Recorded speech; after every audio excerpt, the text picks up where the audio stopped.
Well, thank you, Chancellor Merkel, for your leadership, your friendship, and the example of your life.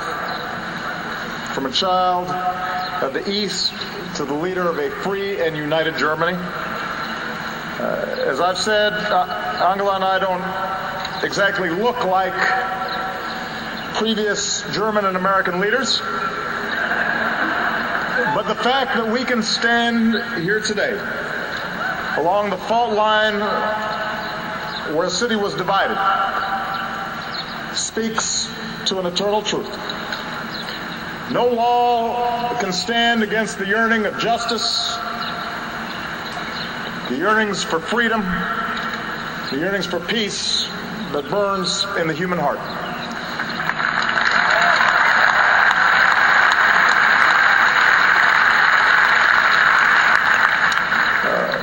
Mayor Vovereek, distinguished guests, and especially the people of Berlin and Germany, thank you for this extraordinarily warm welcome. In fact, it's so warm, and I feel so good that I'm actually going to take off my jacket, and anybody else who wants to, feel free to.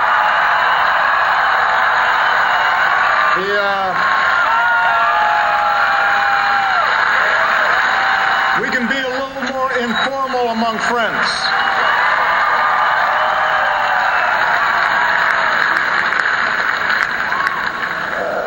As your Chancellor mentioned, 5 years ago I had the privilege to address this city as senator. Today, I'm proud to return as President of the United States.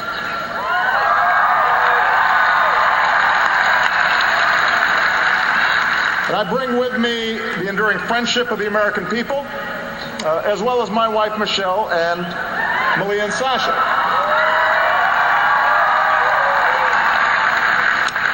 You may notice that they're not here. The last thing they want to do is to listen to another speech from me. So they're out experiencing the beauty and the history of Berlin. And this history speaks to us today. Here, for thousands of years, the people of this land have journeyed from tribe to principality to nation state through Reformation and Enlightenment, renowned as a land of poets and thinkers. Among them, Immanuel Kant, who taught us that freedom is the unoriginated birthright of man, and it belongs to him by force of his humanity. Here, for 2 centuries, this gate stood tall as the world around it convulsed, through the rise and fall of empires, through revolutions and republics, art and music and science that reflected the height of human endeavor, but also war and carnage that exposed the depths of man's cruelty to man. It was here that Berliners carved out an island of democracy against the greatest of odds. As has already been mentioned, they were supported by an airlift of hope, and we are so honored to be joined by Colonel Halverson, 92 years old, the original candy bomber. We could not be prouder of him.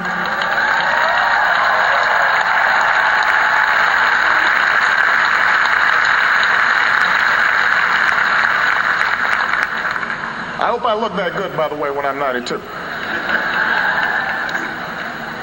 During that time, a Marshall Plan seeded a miracle, and the North Atlantic Alliance protected our people.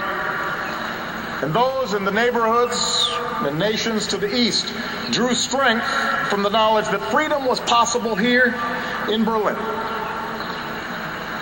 That the waves of crackdowns and suppression might therefore someday be overcome. Today, 60 years after they rose up against oppression, we remember the East German heroes of June 17th. When the wall finally came down, it was their dreams that were fulfilled. Their strength and their passion their enduring example remind us that for all the power of militaries, for all the authority of governments, it is citizens who choose whether to be defined by a wall or whether to tear it down.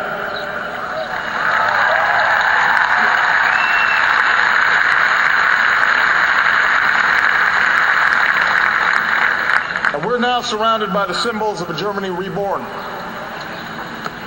A rebuilt Reichstag and its glistening glass dome, an American embassy back at its historic home on Pariser Place,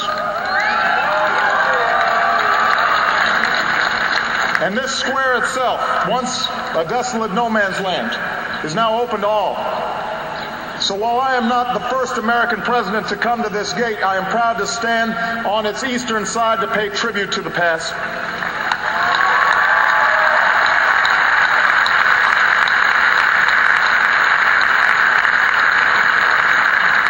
For throughout all this history, the fate of this city came down to a simple question. Will we live free or in chains?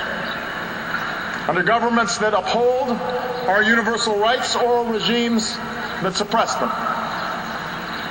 In open societies that respect the sanctity of the individual and our free will, or in closed societies that suffocate the soul? As free peoples, we stated our convictions long ago. As Americans, we believe that all men are created equal, with the right to life and liberty and the pursuit of happiness. And as Germans, you declared in your basic law that the dignity of man is inviolable.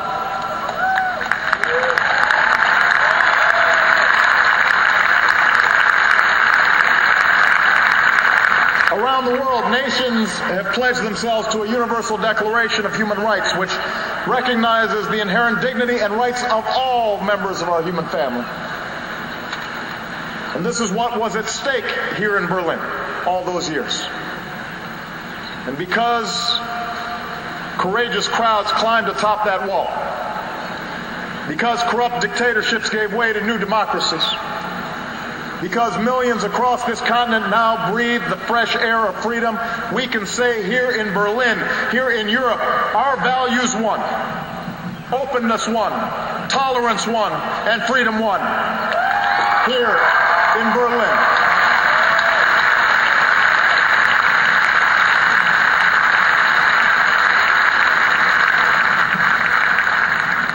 And yet more than two decades after that triumph, we must acknowledge that there can at times be a complacency among our Western democracies. Today, people often come together in places like this to remember history, not to make it. After all, we face no concrete walls, no barbed wire. There are no tanks poised across a border. There are no visits to fallout shelters. And so sometimes there can be a sense that the great challenges have somehow passed. And that brings with it a temptation to turn inward, to think of our own pursuits and not the sweep of history, to believe that we've settled history's accounts, that we can simply enjoy the fruits won by our forebears. But I come here today in Berlin to say complacency is not the character of great nations. Today's threats are not as stark as they were half a century ago, but the struggle for freedom and security and human dignity, that struggle goes on. And I've come here to this city of hope because the tests of our time demand the same fighting spirit that defined Berlin a half century ago. Chancellor Merkel mentioned that we mark the anniversary of President John F. Kennedy's stirring defense of freedom, embodied in the people of this great city. His pledge of solidarity, Ich bin ein Berliner, echoes through the ages. But that's not all that he said that day. Less remembered is the challenge that he issued to the crowd before him. Let me ask you, he said to those Berliners, let me ask you to lift your eyes beyond the dangers of today and beyond the freedom of merely this city. Look, he said, to the day of peace with justice, beyond yourselves and ourselves to all mankind. Now, President Kennedy was taken from us less than 6 months after he spoke those words.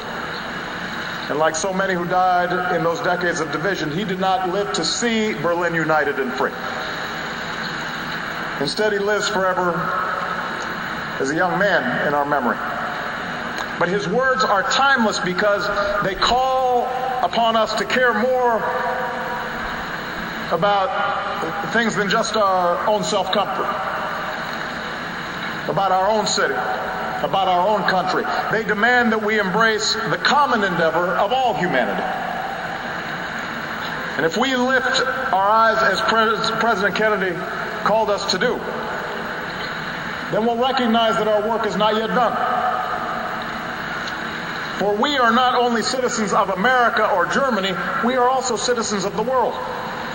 And our fates and fortunes are linked like never before.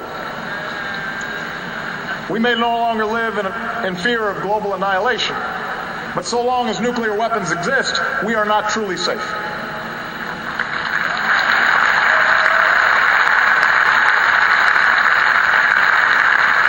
We may strike blows against terrorist networks, but if we ignore the instability and intolerance that fuels extremism, our own freedom will eventually be in danger. We may enjoy a standard of living that is the envy of the world, but so long as hundreds of millions endure the agony of an empty stomach or the anguish of unemployment, we're not truly prosperous.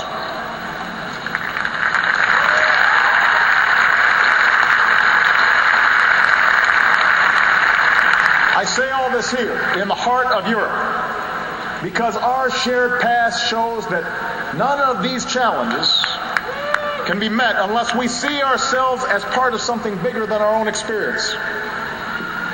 Our alliance is the foundation of global security. Our trade and our commerce is the engine of our global economy. Our values call upon us to care about the lives of people we will never meet. When Europe and America lead with our hopes instead of our fears, we do things that no other nations can do. No other nations will do. So we have to lift up our eyes today and consider the day of peace with justice that our generation wants for this world. I'd suggest that peace with justice begins with the example we set here at home. For we know from our own histories that intolerance breeds injustice, whether it's based on race or religion, gender, or sexual orientation. We are stronger when all our people, no matter who they are or what they look like, are granted opportunity. And when our wives and our daughters have the same opportunities as our husbands and our sons.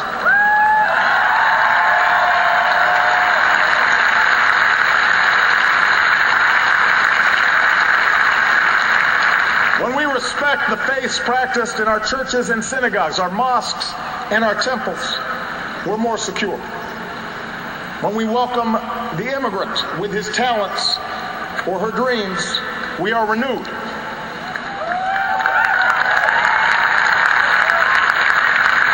When we stand up for our gay and lesbian brothers and sisters and treat their love and their rights equally under the law, we defend our own liberty as well. We are more free when all people can pursue their own happiness.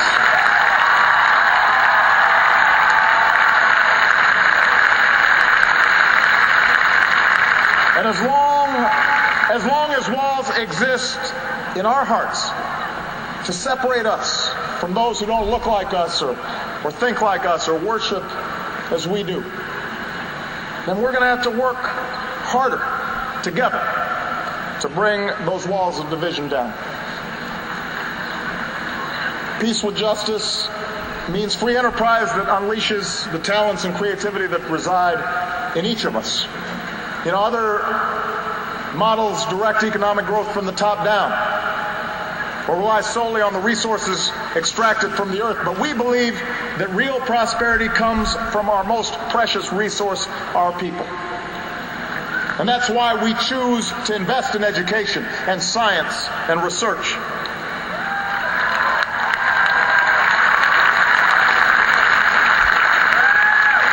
And now, as we emerge from recession, we must not avert our eyes from the insult of widening inequality or the pain of youth who are unemployed. We have to build new ladders of opportunity in our own societies, that even as we pursue new trade and investment that fuels growth across the Atlantic. America will stand with Europe as you strengthen your union, and we want to work with you to make sure that every person can enjoy the dignity that comes from work, whether they live in Chicago or Cleveland or Belfast or Berlin, in Athens or Madrid. Everybody deserves opportunity. We have to have economies that are working for all people, not just those at the very top.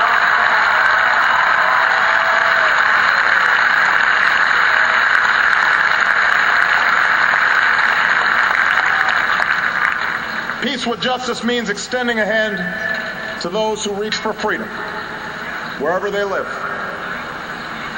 Different peoples and cultures will follow their own path, but we must reject the lie that those who live in distant places don't yearn for freedom and self-determination just like we do. That they don't somehow yearn for dignity and rule of law just like we do. We cannot dictate the pace of change in places like the Arab world, but we must reject the excuse that we can do nothing to support it.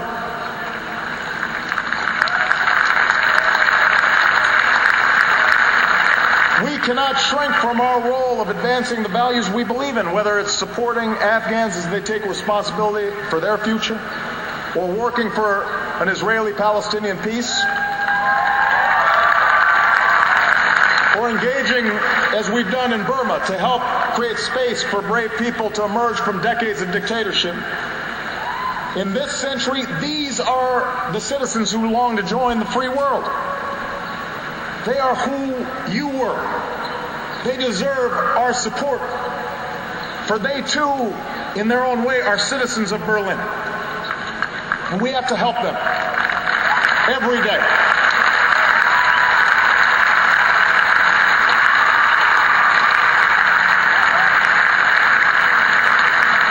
Peace with justice means pursuing the security of a world without nuclear weapons, no matter how distant that dream may be.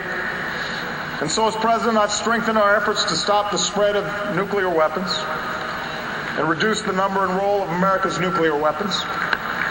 Because the New START Treaty, we're on track to cut American and Russian deployed nuclear warheads to their lowest levels since the 1950s.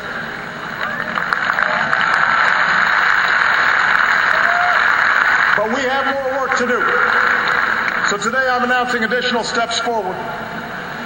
After a comprehensive review, I've determined that we can ensure the security of America and our allies and maintain a strong and credible strategic deterrent while reducing our deployed strategic nuclear weapons by up to 1/3. And I intend to seek negotiated cuts with Russia to move beyond Cold War nuclear postures.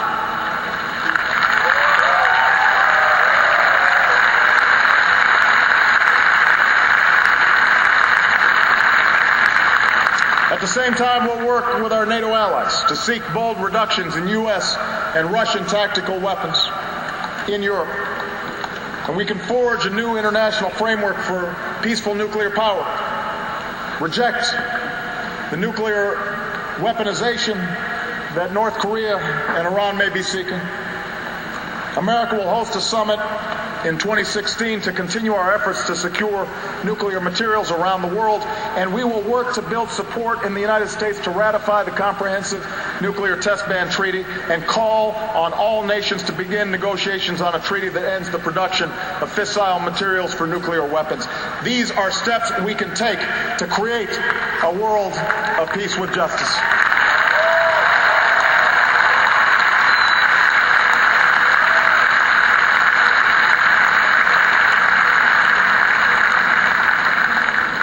Peace with justice means refusing to condemn our children to a harsher less hospitable planet.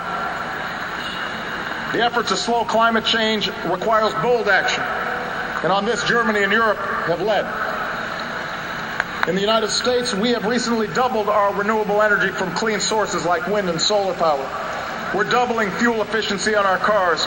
Our dangerous carbon emissions have come down, but we know we have to do more, and we will do more.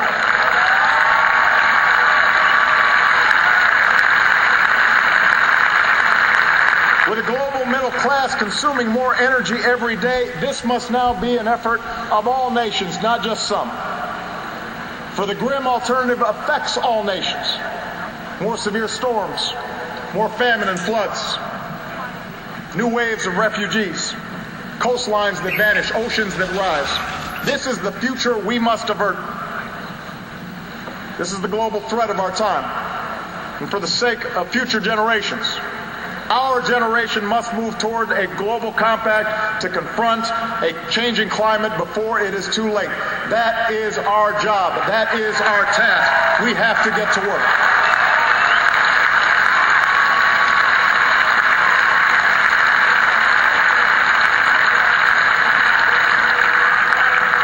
Peace with justice means meeting our moral obligations. And we have a moral obligation and a profound interest in helping lift the impoverished corners of the world. By promoting growth so we spare a child born today a lifetime of extreme poverty. By investing in agriculture so we aren't just sending food, but also teaching farmers to grow food. By strengthening public health so we're not just sending medicine, but training doctors and nurses who will help end the outrage of children dying from preventable diseases. Making sure that we do everything we can to realize the promise, an achievable promise, of the first AIDS-free generation. That is something that is possible if we feel a sufficient sense of urgency.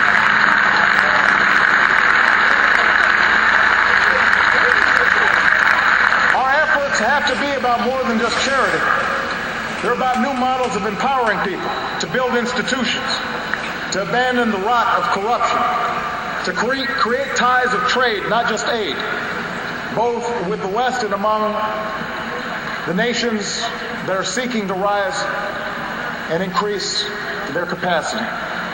Because when they succeed, we will be more successful as well. Our fates are linked. And we cannot ignore those who are yearning not only for freedom, but also prosperity. And finally, let's remember that peace with justice depends on our ability to sustain both the security of our societies and the openness that defines them. Now, threats to freedom don't merely come from the outside. They can emerge from within, from our own fears, from the disengagement of our citizens.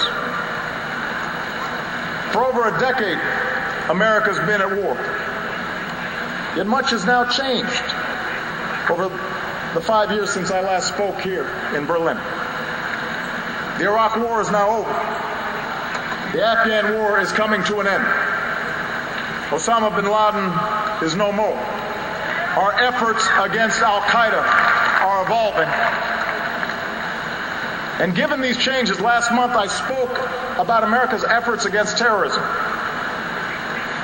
And I drew inspiration from one of our founding fathers, James Madison, who wrote, "No nation could preserve its freedom in the midst of continual warfare." James Madison is right, which is why even as we remain vigilant about the threat of terrorism, we must move beyond the mindset of perpetual war. And in America, that means redoubling our efforts to close the prison at Guantanamo.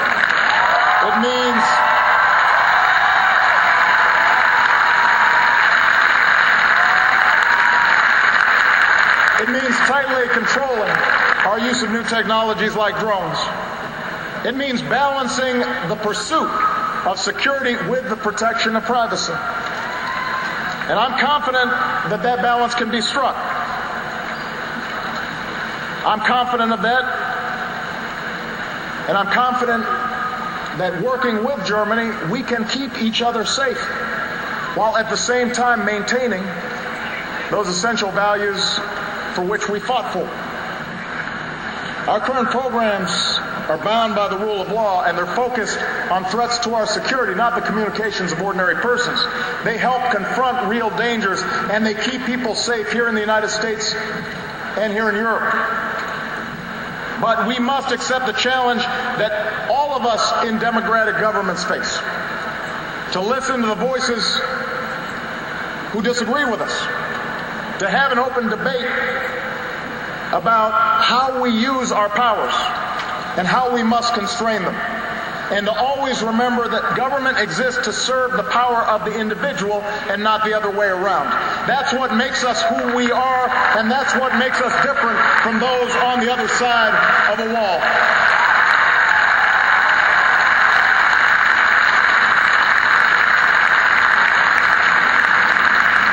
That is how we'll stay true to our better history, while reaching for the day of peace and justice that is to come.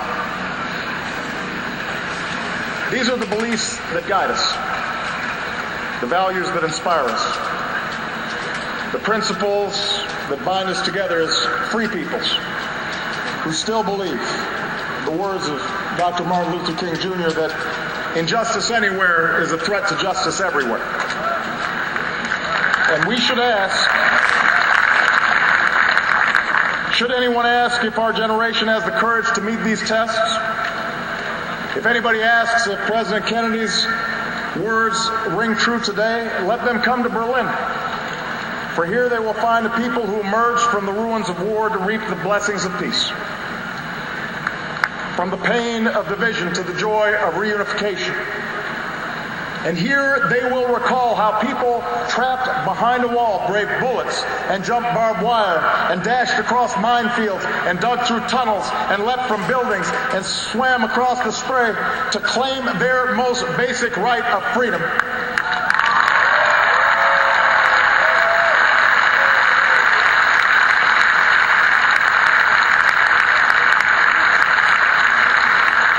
The wall belongs to history. But we have history to make as well.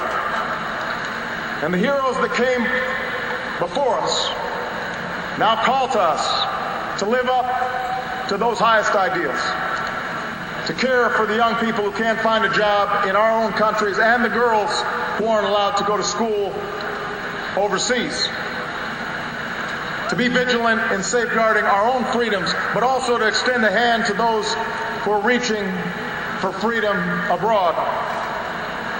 This is the lesson of the ages. This is the spirit of Berlin. And the greatest tribute that we can pay to those who came before us is by carrying on their work to pursue peace and justice, not only in our countries, but for all mankind. Vielen Dank. God bless you. God bless the peoples of Germany, and God bless the United States of America. Thank you very much.